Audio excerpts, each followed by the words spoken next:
अस्सलाम वालेकुम बच्चों, उम्मीद है आप सब लोग खैरियत से होंगे। आज हम ये चैप्टर शुरू करने जा रहे हैं। आज इसको हम डिटेल में पढ़ने वाले हैं, एग्जाम के हिसाब से तैयारी करने वाले हैं। चाहे आप ये कभी भी देख रहे हो साल में, चाहे पेपर में आपके पास 10 महीने बचे हों या फिर 10 दिन बचे हुए हैं, हम आपको ऐसे तैयारी कराने वाले हैं कि आपके है ना फेडरल बोर्ड में 90% ज्यादा मार्क्स आए। हम आपको इंपॉर्टेंट चीजें एग्जाम्स में क्या क्या एग्जामिनर को चाहिए होता है, ये हमारा पहला लेक्चर नहीं है। तो अगर आपको कुछ चीज समझ ना आए, कंफ्यूजन हो, तो वो इसलिए क्योंकि आपने पहला लेक्चर नहीं देखा हुआ। तो भाई पहला वाला लेक्चर देख लो और ऑर्डर में चलो, बगैर शुरू के कॉन्सेप्ट्स को पढ़े हुए ये आपको कंफ्यूजन, ये पहला लेक्चर नहीं है। अगर आपको पहला लेक्चर देखना है और बाकी सारे चैप्टर्स के भी और इन सारे सब्जेक्ट्स के भी, तो भाई आप जाओ हमारे कमेंट सेक्शन में, यहाँ पे डाली हुई है 4 लिंकें। इसमें पूरी किताब की हमने प्लेलिस्ट डाली हुई है, इसको दबा दो, आपको है ना सारे लेक्चर्स मिल जाएंगे इस पूरे के पूरे सब्जेक्ट के। डाले हुए फ्री के नोट्स, यहाँ पे नोट्स कोई एमी नोट्स नहीं है। ये आप लिंक दबाओगे तो खुलते हैं, आपके पास हमारे 300 बच्चे जो थे जिनके 90% ज्यादा मार्क्स आए थे, उनके हमने नोट्स कंपाइल करके आपके लिए डाले हुए, ताकि आप भी है ना अपने एग्जाम की तैयारी कर सको। सारे के सारे नोट्स हमने डाले हुए इन 300 बच्चों के। तो भाई ये देखो यहाँ पे पड़ा हुआ है हमारे सब्सक्राइब का बटन, इसको सब्सक्राइब कर लो, ठीक है। बेल्स भी है ना यहाँ पे दबा दो, लाइक करो वीडियो को और साथ में जाके कमेंट करो अपना वीकेस्ट चैप्टर। भाई कौन सा चैप्टर है जो तुम्हें बहुत मुश्किल लगता है, बहुत वीक लगता है, हम क्या करेंगे उसका निकालेंगे one shot lecture. One shot lecture एक लंबा सा पूरे चैप्टर का लेक्चर होगा, उसमें हम आपको एग्जाम ओरिएंटेड तैयारी कराने वाले ताकि आपके है ना पेपर में 90% मार्क्स आ सके। तो जाके कमेंट करो कौन सा चैप्टर आपको बहुत मुश्किल लगता है। फिर ये याद रखना कि भाई हमारे लेक्चर्स, हमारे नोट्स, सारे गेस्ट पेपर्स काम के होते हैं। ये 300 बच्चे हैं जिनके है ना 90% ज्यादा मार्क्स आए थे। तो सारा मटेरियल कमेंट सेक्शन में सबसे पहला कमेंट है वहां पे पड़ा हुआ है। और अगर आप भी उन बच्चों की तरह 90% ज्यादा मार्क्स लाना चाहते हैं तो आप भी है ना हमारी बैच ज्वाइन कर सकते हैं, जिसमें हम आपको A to Z सारी तैयारी कराते हैं सारे सब्जेक्ट्स की, है ना। हमारी स्पेशल बैच नंबर 1 है, तो हमें इस व्हाट्सएप नंबर पर मैसेज कर लो। ये सारी चीजें हम आपको देते हैं और एग्जाम के हिसाब से तैयारी कराते हैं। अगर आप भी है ना 90% ज्यादा मार्क्स लाना चाहते हैं, अपने माँ बाप का नाम रोशन करना चाहते हैं। तो अब हम ये लेक्चर शुरू करते हैं। इस टॉपिक को आज डिटेल में हम पढ़ने वाले हैं। स्पेशलाइजेशन में इसका मतलब ये होता है कि हर जो सेल आपका है बॉडी के अंदर इन डिफरेंट एरियाज, वो डिफरेंट स्ट्रक्चर फंक्शन और डिफरेंट साइज का, मतलब हर डिफरेंट फंक्शन परफॉर्म कर रहा है और डिफरेंट स्ट्रक्चर है उसका, डिफरेंट साइज है। डिफरेंट एरियाज में जो जो सेल्स हैं वो उनके अलग होते हैं। तो अब वही बात कि जो आपका ब्रेन का फंक्शन है वो कोई और, ब्रेन का सेल जो है वो कोई और फंक्शन नहीं परफॉर्म कर सकता, मसल सेल्स में नहीं आ सकता वो, बिकॉज वो उसके लिए स्पेशलाइज नहीं है। जैसे हम अगर कहते हैं कि डॉक्टर्स, अगर जो लोग डॉक्टर बनना चाहते हैं, I am not sure if you guys want to be a doctor और नॉट, तो अगर आप एमबीबीएस के लिए जाते हैं तो आगे यूर लाइक अच्छा हम स्पेशलाइजेशन फिर इस फील्ड में करेंगे। कोई जो है वो गायनेकोलॉजिस्ट बनता है, समवन बिकम्स लाइक अ स्किन स्पेशलिस्ट, कोई पीडियाट्रिशियन होता है जो बच्चों के लिए वर्क करते हैं, कोई कार्डियक सर्जन होता है समथिंग। तो हर कोई अलग फील्ड में स्पेशलाइज्ड होता है। तो अब जो इंसान पीड्स का रहे हैं, जो बच्चों का डॉक्टर है, वो काम नहीं, वो ब्रेन सर्जरी नहीं परफॉर्म कर सकता, राइट, क्योंकि वो उसके लिए स्पेशलाइज नहीं है। उसको उस डॉक्टर ने इवन दो एमबीबीएस करते हुए वो सब चीजें पढ़ी होंगी, मगर now they are not skilled for that, और उनको लगा वो नहीं आता कि भाई ब्रेन सर्जरी हम कैसे परफॉर्म करें, उसके लिए अलग डॉक्टर्स होते हैं। तो वही सब चीजें हैं कि सेल्स के अंदर भी हर सेल का अलग स्ट्रक्चर है, हर सेल का अलग साइज और सब चीजें हैं, और हर किसी ने अलग तरह से अडेप्ट किया हुआ है अपने आप। कि अब जैसे कोई सेल है जिसको एक तरह का फंक्शन परफॉर्म करना है, तो वो उसी फंक्शन के तो अकॉर्डिंग अपने आप को उसने स्ट्रक्चरली भी अडेप्ट किया हुआ है कि उस तरह का स्ट्रक्चर उसका चेंज हो गया। तो हम इसका पढ़ना शुरू करते हैं ताकि को समझ में आए। सो वही बात है कि स्पेशलाइज सेल्स, जैसे cells in plant and animal cells adapt, animals adapt structurally and functionally to perform specific roles. For example, root hair cells in plants for water absorption, guard cells for stomatal regulation. अब होता क्या है, जैसे यहाँ पर ये book में आप पिक्चर देखो, ये रूट हेयर सेल की पिक्चर है। ये सेल कहाँ होता है? रूट्स में। जो प्लांट की रूट्स होती हैं, जो दरख्त वगैरह या जो इवन जो छोटे पौधे होते हैं प्लांट्स, उनमें भी जो नीचे लंबे लंबे रूट्स जा रही होती है ना, उनमें ये सेल्स होते हैं। और इसमें ऐसा कहा कि देखो एक इलोंगेशन की तरह की चीज है ना, तो इसका क्या वो है डिफरेंस, ये बाकी कोई सेल अगर आपने प्लांट से ऊपर देखा होगा उसमें ऐसा तो कोई नहीं होता। इसका ये पर्पज है कि ये इन लंबा सा जो अगर इसकी निकली हुई है एक प्रोट्रूजन, तो इससे पानी के अंदर और डीप जाकर वाटर एब्जॉर्ब कर सकता है अपने अंदर, ठीक है, क्योंकि ये इस तरह से लाइक लंबा सा है, तब जहां जहां तक सॉइल में वाटर होगा वो अपने लिए जल्दी एब्जॉर्ब कर लेगा। और तो बस ये इसकी अडेप्टेशन है, बिकॉज वो रूट्स में है और रूट्स का काम ही वाटर अपटेक का होता है। तो ये इस तरह की एक अडेप्टेशन है। फिर हम ये आते हैं, अब सारे पढ़ना शुरू करते हैं। एपिडर्मल सेल्स हैं ये भी प्लांट्स में होते हैं, ठीक है। Epidermal cells of plants form protective covering of roots, stems and leaves. They're flattened cells which pack tightly to form a continuous outer layer of plant body. Epidermal cells having some additional role are modified accordingly.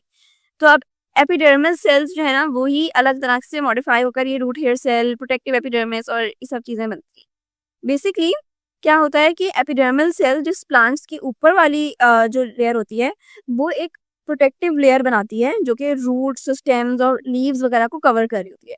तो अब इसकी adaptation और इसकी specialisation क्या है कि ये flat shape की होती है और बहुत लाइक टाइटली पैक्ड होती है ताकि कंटिन्यूस बैरियर हो। जैसे अगर लीव्स का आपने ऊपर से देखा हो तो लीव्स स्मूथ होते हैं ऊपर से, क्योंकि उनके ऊपर के जो सेल्स हैं वो सारे टाइटली पैक्ड हैं और वो एक पूरा कंटिन्यूस प्रोटेक्टिव बैरियर बना रहे हैं कि ऊपर से कोई अगर चीज आए इन्वेजिव वगैरह तो कोई हार्म ना हो और सब फंक्शंस वगैरह प्रॉपरली परफॉर्म होते रहे। उन्हीं के टाइप्स में फॉर एग्जांपल ये रूट हेयर सेल है, गार्ड सेल्स हैं। गार्ड सेल्स क्या करते हैं, जब स्टोमेटास वगैरह होते हैं उनको ओपन और क्लोज होते हैं अकॉर्डिंग टू जो वाटर अपटेक और सब चीजें, सही है।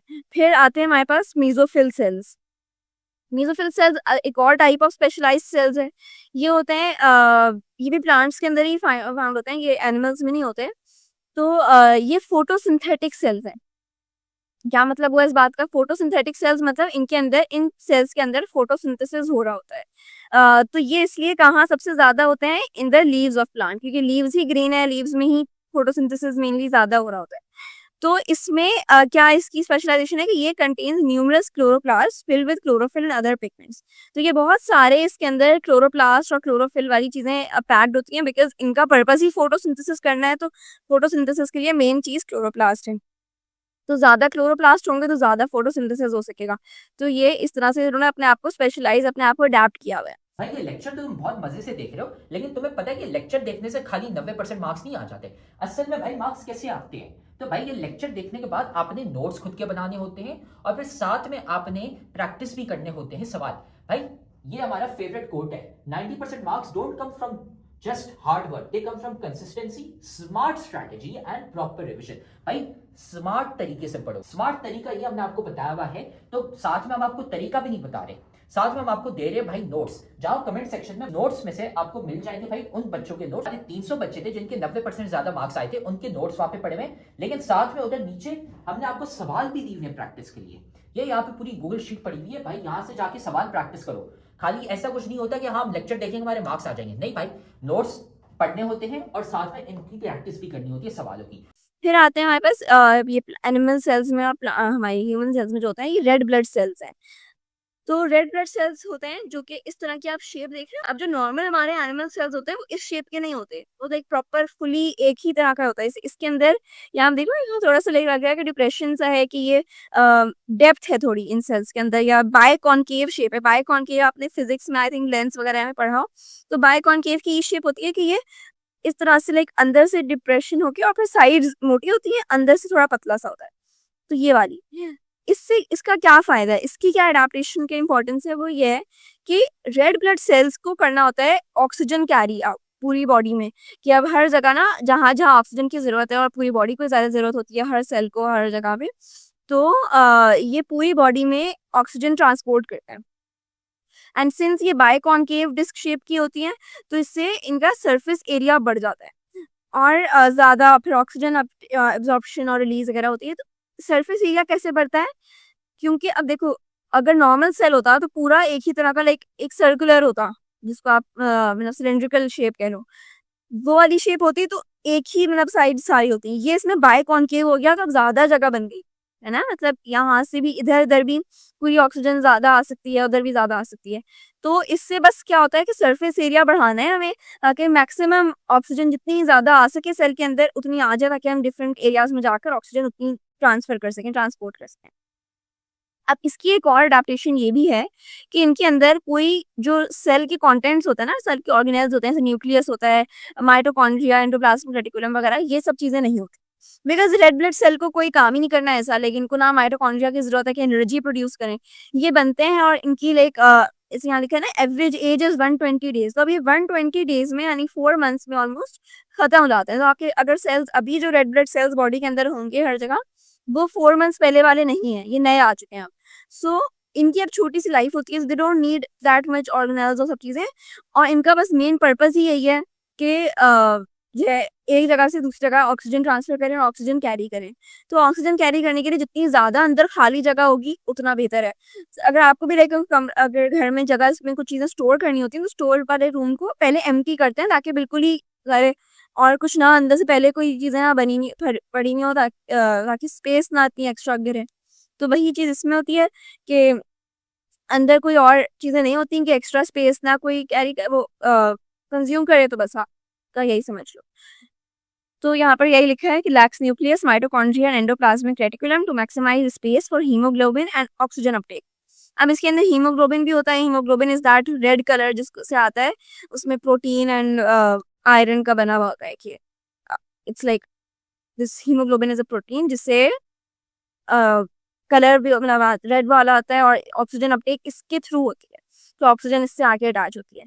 And there highly flexible so can pass through narrow capillaries. ये एक और बहुत इंपॉर्टेंट बात है। अब देखो ये शेप जो है बाइकॉनकेव वाली, ये बहुत ही फ्लेक्सिबल शेप है कि आप इसको लेके स्क्वीज भी हो सकता है आराम से छोटी छोटी जगहों से। तो ये पिक्चर तो ज़ाहिर है बहुत ही माइक्रोस्कोपिक बड़ी करके दिखाई हुई है, वरना असल में रेड ब्लड सेल्स बहुत छोटे, और सारे सेल्स ज़ाहिर है बिल्कुल ही माइक्रोस्कोपिक छोटे छोटे होते हैं।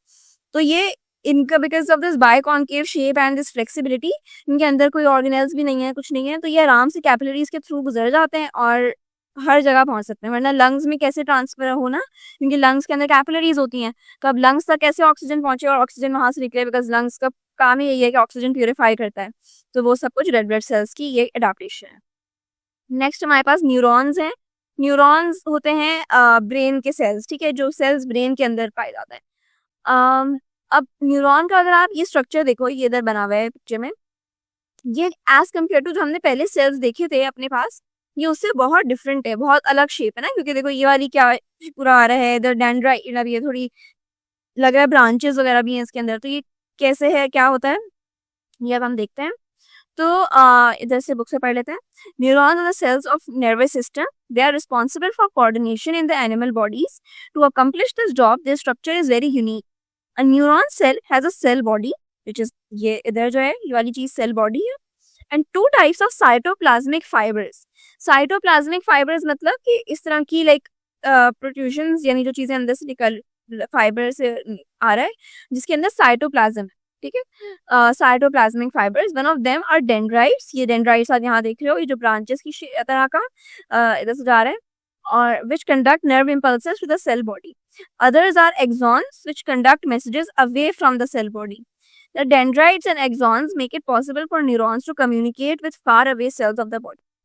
तो अब न्यूरॉन्स क्या करते हैं कि इनके ना लाइक मेन 3 स्ट्रक्चर्स हैं जो भी आप लोगों को इस लेवल तक पढ़ने की जरूरत है। वो है, ये एक सेल बॉडी है जिसके अंदर ये आपको न्यूक्लियस भी नजर आ रहा होगा और सब कुछ। फिर ये डेंड्राइट्स है जो इस तरह की छोटी छोटी सी इस तरह की काइंड ऑफ लाइक तारें और ब्रांचेस, इसको आप कह लो पतली पतली सी, और ये एक एक्सॉन होता है। तो ये 3 स्ट्रक्चर्स हैं इसकी मेनली। अब डेंड्राइट्स क्या करते हैं, जो नर्व इम्पल्स आती है, नर्व इम्पल्स मतलब कि अगर कोई लाइक ब्रेन की इंफॉर्मेशन आई आपके पास थ्रू वो, अच्छा ब्रेन से जो भी इंफॉर्मेशन आ रही होती है, ऐसा अगर आपने कोई सेंस की चीज़ की, अगर कोई गर्म फॉर एग्जांपल चाय का कप पड़ा है बहुत गर्म, आपने उसको हाथ लगाया ना, आपका हाथ जल गया हल्का सा, या आपको फील हुआ कि बहुत गर्म है, तो अपना हाथ फौरन से, ये आपका इंस्टिंक्चुअल रिएक्शन होता है कि हाथ पीछे कर लो, राइट। तो ये वाली जो इंफॉर्मेशन है ये नर्व इम्पल्स होती है, ठीक है, तो इसलिए इन सब चीज़ों को नर्व इम्पल्स कहते हैं। अब वो नर्व इम्पल्स कैरी नब होती है पूरी, लाइक ट्रांसफर होती है थ्रू डिफरेंट सेल्स, और इसीलिए ना हमारे फिंगर्स वगैरह में भी कुछ नर्व सेल्स होते हैं, तो नर्व एंडिंग्स वगैरह जिसको आप कह लो। तो वो सब चीज़ें पूरी लाइक सारा ये इम्पल्स वगैरह कैरी करती हैं। तो जो डेंड्राइट्स हैं, डेंड्राइट्स लेकर आते हैं nerve impulse from other nerve endings to the cell, यानी कि अगर कोई चीज़ कहीं से कोई इन्फॉर्मेशन आई तो वो चीज़ सेल तक आने वाली बात जो है कि ओके यहाँ फील हो रहा है कुछ की गर्म है, ये सेल बॉडी तक डेंड्राइट्स लाते हैं। एक्सॉन जो है वो away from cell body convert करते हैं कि ओके अब क्या इसमें रिस्पॉन्स क्या आनी चाहिए, वो एक्सॉन बताता है, ठीक है। तो अब ये जो दोनों हैं डेंड्राइट्स और एक्सॉन्स, ये मिलकर कम्युनिकेशन में हेल्प करते हैं, और ये आपको मतलब बहुत ही इंपॉर्टेंट फंक्शन होता है। वरना अगर किसी का ये वाला पार्ट लाइक नर्व सेल्स या न्यूरॉन्स में ब्रेन में अगर इसलिए इशू आ जाए तो आप सारी रिस्पॉन्सेज बहुत स्लो हो जाती हैं या बहुत ना रिस्पॉन्ड नहीं कर पा रहे होते, इसलिए बहुत एक्सीडेंट्स वगैरह होने का भी खतरा होता है अगर किसी को न्यूरोलॉजिकल इशू हो जाए कोई। ठीक है, यहाँ तक ये बात क्लियर है? अगर कोई क्वेश्चन हो तो आप लोग माइक ऑन करके पूछ सकते हैं। ठीक है, अब नेक्स्ट हमारे पास है मसल सेल्स। अब मसल्स का जो दिमाग में लाइक इम्प्रेशन है वो क्या होता है कि मसल्स क्या करते हैं। मसल्स मेनली लाइक कुछ चीज़ उठाने में हेल्प करते हैं, मतलब जैसे मूवमेंट वगैरह का मेनली काम होता है ना कि कॉन्ट्रैक्शन एंड रिलैक्सेशन वाला जो प्रोसेस है। सो मसल सेल्स को एक और नाम है इनका muscle fibres, they are also called muscle fibres and have the ability to contract and relax. यहाँ पे भी यही लिखा है कि आप the ability to contract and relax. Contract and relax का मतलब क्या होता है कि जैसे अगर आप अपनी फिंगर वो उसको हाँ फिंगर्स को क्लेंच और रिलैक्स करो, जैसे अपनी मुट्ठी बनाकर एंड छोड़ो, तो ये कॉन्ट्रैक्शन एंड रिलैक्सेशन वाला प्रोसेस हो रहा है ना। तो मसल्स में ये चीज़ होती है कि मतलब एक दफ़ा वो थोड़ा सा कॉन्ट्रैक्ट करेगा एंड देन रिलैक्स होगा, तो इस वजह से मूवमेंट भी आपकी होती है आराम से। एंड जैसे अगर हार्ट पंप हो रहा है तो उसमें भी यही वाला रोल प्ले कर रहा होता है मसल्स हार्ट में भी। अब आगे अगर सारे ऑर्गन्स प्रॉपर पढ़ोगे तो पता चलेगा कि इन ऑर्गन्स के अंदर भी ना मसल सेल्स और मसल फाइबर्स होते हैं जो कि कॉन्ट्रैक्शन में हेल्प करते हैं। अब हार्ट की पंपिंग कभी देखी है आप लोगों ने? अगर देखी हो तो उसमें ना हार्ट लाइक इधर यूँ हिल रहा होता है। सो एक दफ़ा लाइक लेफ्ट साइड थोड़ा हिलती है, फिर like right side contract and relax होती है, तो क्योंकि ब्लड आ रहा होता है एंड ब्लड पंप करना होता है। तो ये वाला अगर मसल्स ना होते तो ये कॉन्ट्रैक्शन और रिलैक्सेशन वाला प्रोसेस ना होता पंपिंग का, बिकॉज पंप में भी यही होता है ना कि अब ब्लड आया है अंदर, देन उसको कहीं और पंप करने के लिए you have to contract yourself, contract the heart, तो वो चीज़ होती है। सो अब इसके क्या क्या फंक्शंस हैं? लोकोमोशन मीन्स मूवमेंट, अगर आप अपने चल रहे हैं वगैरह तो उसमें भी आपकी जो टांगों के मसल्स हैं वो भी हिल रहे हैं। अगर कुछ आप खा रहे हो कुछ कर रहे हो उसमें आपके हैंड मसल्स हर जगह के मसल्स तो यूज हो रहे हो। तो locomotion is basically body movements. फिर ये लोकोमोशन दो चीज़ों से मिलकर होती है, एक मसल से और एक आपका जो स्केलेटल सिस्टम है जिसमें मतलब बोन्स वगैरह आ जाती हैं, तो ये दोनों मिलकर प्रॉपर लोकोमोशन में हेल्प करते हैं। फिर ब्रीदिंग मूवमेंट्स कि अगर आपकी ब्रीदिंग अगर आप कभी एक सेकेंड अभी लेकर पॉज करो एंड देन ब्रीदिंग अपनी नोटिस करो थोड़ी सी, तो लाइक तो एक फील हुआ ना कि अंदर से मुझे थोड़ा कुछ मसल कॉन्ट्रैक्शन रिलैक्सेशन हो रही है, मसल्स ऊपर नीचे मूव हो रहे हैं, वो वाली चीज़। तो ये मसल मूवमेंट्स में भी मसल्स काम आते हैं, ब्रीदिंग मूवमेंट्स में भी मसल्स काम आते हैं। ब्लड पंपिंग का मैंने बताया। Change in size of eye प्यूपिल, अच्छा ये इंटरेस्टिंग चीज़ है।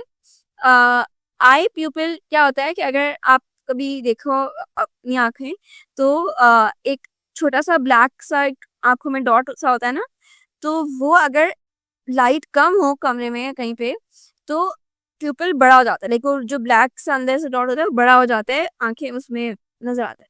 और जब लाइट बहुत ज़्यादा रूम में हो तो वो प्यूपिल छोटा हो जाता है। सो बस वही चीज़ है कि change in size of eye pupil. फिर peristaltic contraction of the gut, यानी कि जब खाना आप खाते हो तो जो खाना मुंह से लेकर स्टमक तक जाता है वो भी एक मसल की मूवमेंट के थ्रू ही जा रहा होता है।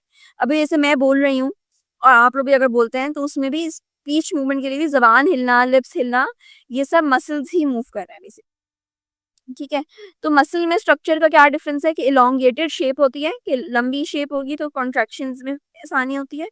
And filled with contractile proteins, contractile protein का क्या नाम है? Actin, which enables contraction and relaxation for body movements। ठीक है, यहाँ भी ये लिखा है to produce contractions muscle cells have elongated shape and are filled with actin and its associated contractile proteins। ठीक है, तो बस यही सब चीज़ें। फिर लिवर सेल्स देखें, लिवर सेल्स को हम हिपैटोसाइट्स भी कहते हैं। तो ये होते हैं मतलब ये राउंड शेप के होते हैं, यहाँ पर ये वाली पिक्चर देख रहे हो, तो लिवर सेल्स में इस तरह का राउंड शेप के सेल्स होते हैं और इनमें न्यूक्लियस बहुत प्रोमिनेंट होता है बिकॉज इनको कंट्रोल सेंटर की और प्रोटीन सिंथेसिस वगैरह की ज़रूरत होती है। तो इसके अंदर सारे वो ऑर्गेनल्स भी होंगे कि एंडोप्लाज्म रेटिकुलम भी होगा, सब कुछ होगा। तो इस तरह का सेल होता है इसका।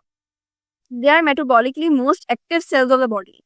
क्या मतलब? इसके अंदर सबसे ज़्यादा मेटाबॉलिक रिएक्शंस हो रहे हैं, यानी मेटाबॉलिज्म मतलब कि आप जब खाना खाते हैं तो उसको जो पूरा डाइजेशन वाला प्रोसेस है और जो उस डाइजेशन के प्रोसेस के बाद जो एनर्जी निकलना सब कुछ, तो वो सारा मेटाबॉलिक रिएक्शंस और जो मेटाबॉलिक प्रोसेसेस होते हैं वो लिवर सेल के थ्रू बहुत हो रहे होते हैं।